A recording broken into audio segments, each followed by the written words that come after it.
Ce qui pose des questions d'ailleurs sur l'efficacité potentielle d'un vaccin qui ne tiendrait pas compte de plusieurs variants à la fois, comme on fait pour la grippe. Et donc le vaccin sera la clé de sortie. Et dès lors, je pense que la vaccination obligatoire est évidemment une piste à envisager.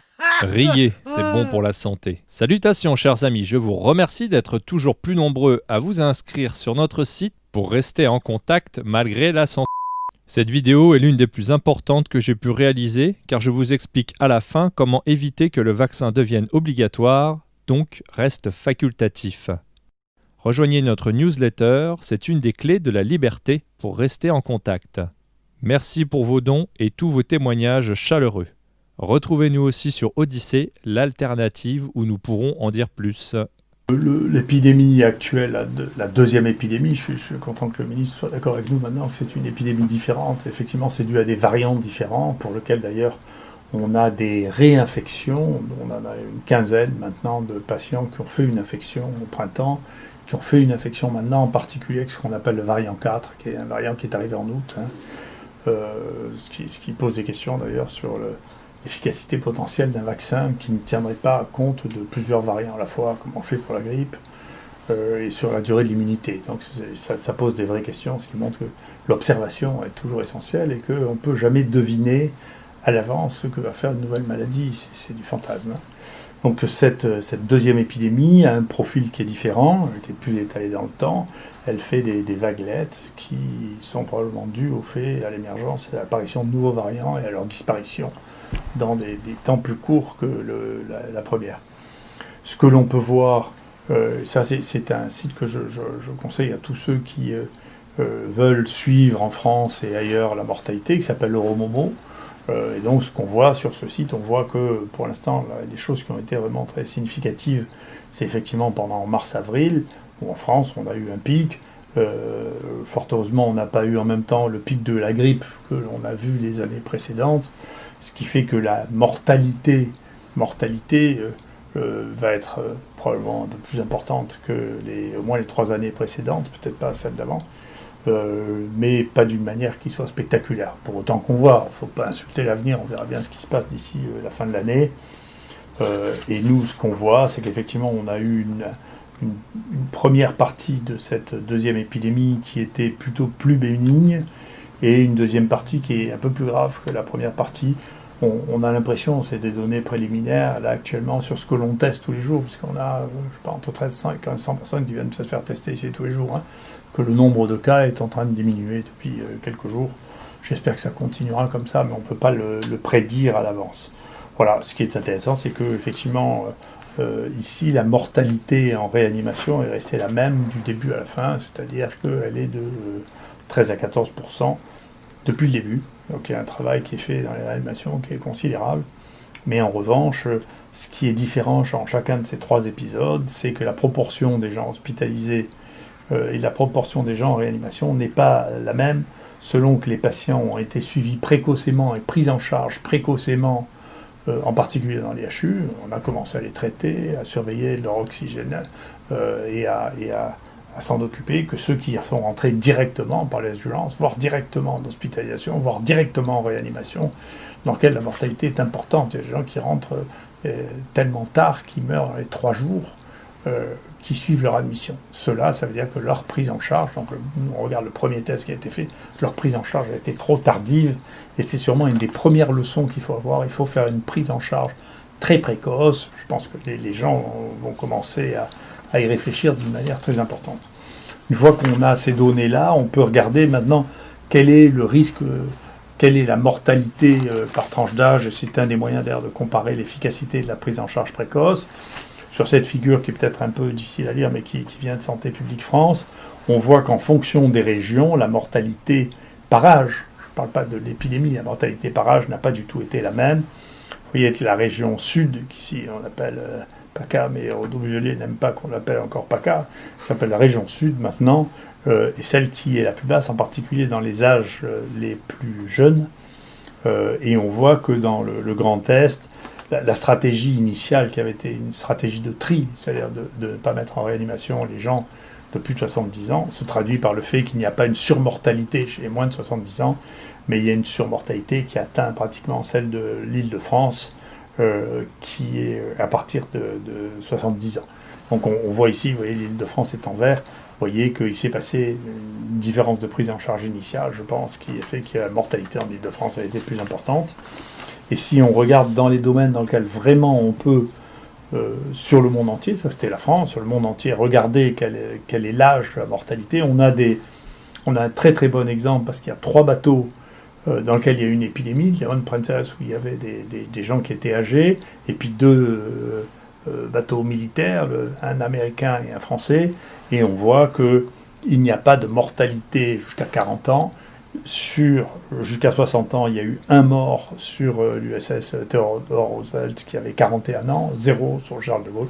Il y a eu 0 mort du tout chez Charles de Gaulle, chez plus de 700 personnes infectées. Donc il y a eu des patients qu'il a fallu prendre en charge, y compris certains qui sont passés en réanimation. Donc il faut s'occuper des gens, il faut faire le diagnostic et s'en occuper. Si ces patients n'avaient pas été pris en charge et qu'on ait attendu qu'ils s'essoufflent, c'est peut-être mort. D'accord ? Donc il faut s'occuper des gens tôt pour pas qu'ils meurent. Et vous voyez ensuite, eh bien, vous avez la mortalité. Donc vous avez très très peu de mortalité ici, dans tous les pays, l'Italie, l'Allemagne, la Grande-Bretagne, la Corée du Sud, la Chine et l'Espagne, vous voyez. Et donc vous voyez, la France est ici.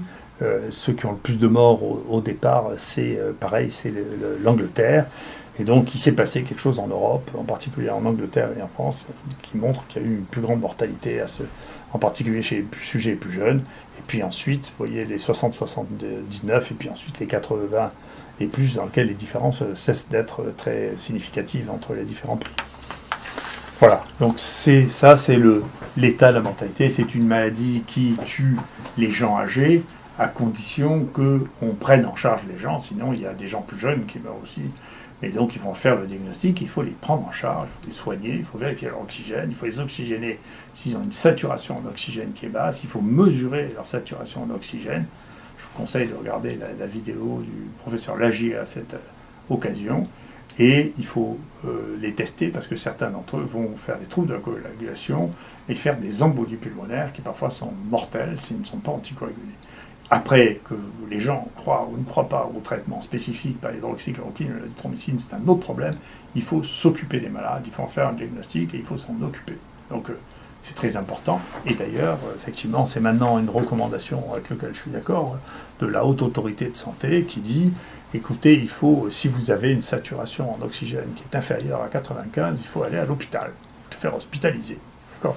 Donc ça veut dire qu'il faut la mesurer. Et donc, il faut qu'on prenne l'habitude maintenant de mesurer la saturation en oxygène chez tous les gens qui sont Covid+, ou qui sont suspects de l'être. Et s'ils ont une saturation en oxygène qui diminue, il faut aller à l'hôpital pour voir s'ils doivent être traités, pris en charge, oxygénés, recevoir des anticoagulants et éventuellement, en fonction des endroits, savoir s'il y aura des traitements plus spécifiques. Et c'est comme ça qu'on fera baisser la mortalité des uns et des autres. Vous avez compris que ce vaccin est loin d'être une solution. Vous n'êtes pas censé savoir qu'un brevet a été déposé pour le produit miracle il y a quelques années. Savez-vous que le virus dont tout le monde parle est très fortement soupçonné d'être une création humaine, comme l'avait déjà soulevé le professeur Montagnier ? VIH, malaria, un vrai bouillon de culture. Toutes les preuves et les sources sont disponibles dans un document PDF que vous pourrez télécharger dans notre site neurosatis.fr dans la rubrique téléchargement après votre inscription et que votre adresse électronique a été vérifiée. La recherche de la vérité a parfois besoin d'un email. Maintenant, comment éviter de rendre le poison obligatoire ? Il faut aborder un des principes les plus importants de la théorie quantique, le principe de superposition. Pour faire très simple, écoutez ce qui suit. Nos pensées étant créatrices, puisque toute chose que nous créons dans la matière passe d'abord par notre cerveau d'humain. Je l'explique en détail dans la première partie de la méthode Neurosatis, comprendre, et j'y reviens également dans la 7e partie. Dans le champ vibratoire qui nous entoure, électromagnétisme, nous avons chacun notre croyance à propos du vaccin. Ce n'est pas un cours de physique quantique, je mets la formule de la somme de 2 états pour ceux que cela intéresse. Cette pensée vibratoire est augmentée avec nos émotions, comme l'amour ou la peur par exemple. Le champ quantique est, notamment, la superposition de toutes les pensées et les émotions de chacun. Ce champ comporte une multitude de croyances à propos du vaccin et de son côté facultatif ou non, dangereux ou pas. La somme de cette croyance de tous les êtres humains forme un système global, objet plus environnement, qui sera généralement intriqué C'est-à-dire, il sera mêlé, emmêlé, enchevêtré. C'est le fait d'embrouiller les choses. Tout ceci existe maintenant. Et seulement maintenant. Le futur est une probabilité de ce champ quantique. Le futur sera une version enchevêtrée, emmêlée, de toutes les croyances. J'entends souvent dire « j'ai peur que cela devienne obligatoire ». Dans cet exemple, si tout le monde croit que cela va être obligatoire et que tout le monde a peur, alors le champ quantique de ces croyances superposées devient une réalité potentielle plus forte. Pour 2 raisons. 1. Par le nombre de croyants. 2. Par les émotions négatives de peur qui l'accompagnent. Si maintenant vous changez votre croyance à propos du vaccin, vous gardez confiance dans la nature et vous savez. Rappelez-vous que le virus a été modifié par la nature. Les différentes mutations des virus variants expliquées par le professeur Raoult. C'est officiel, il n'y a jamais eu de 2e vague et le virus actuel est bien plus inoffensif que celui de mars 2020. Nous connaissons actuellement un nouveau virus dont la moyenne d'âge de mortalité est supérieure à 80 ans. Cessez de croire tout ce que vous voyez à la télévision ou dans les médias achetés par Bill Gates. Regardez les courbes de mortalité de l'INSEE. Nous avons approximativement autant de morts qu'en 2018, toutes causes de mortalité confondues. Où est l'épidémie? Les services de réanimation surchargés?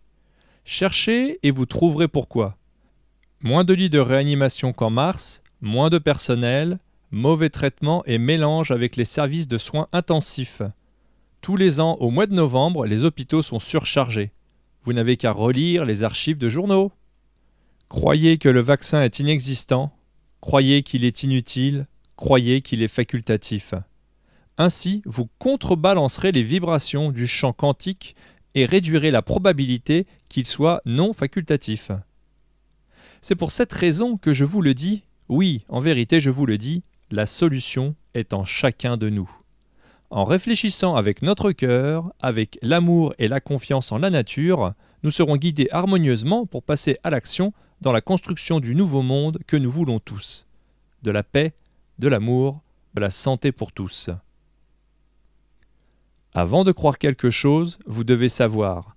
Ensuite, vous comprenez, et après seulement vous croyez. La croyance amène la projection de vos pensées et émotions dans le champ quantique. Donc, quand quelqu'un vous dit que le peut être obligatoire, vous comprenez et croyez que cela existe déjà.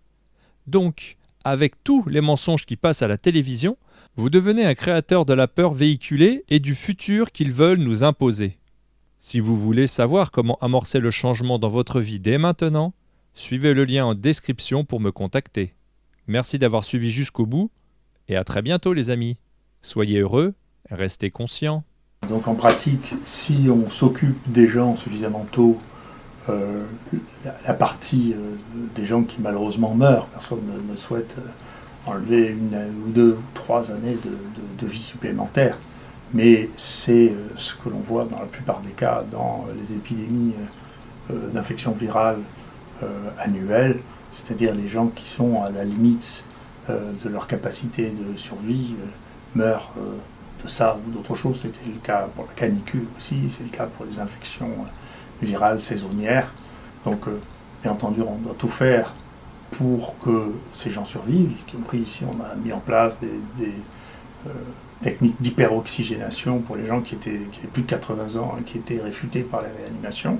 Il y a à peu près un tiers qui arrive à s'en sortir grâce à ça. Bien sûr, on doit tout faire, c'est notre métier pour que les gens vivent le plus longtemps possible dans de bonnes conditions.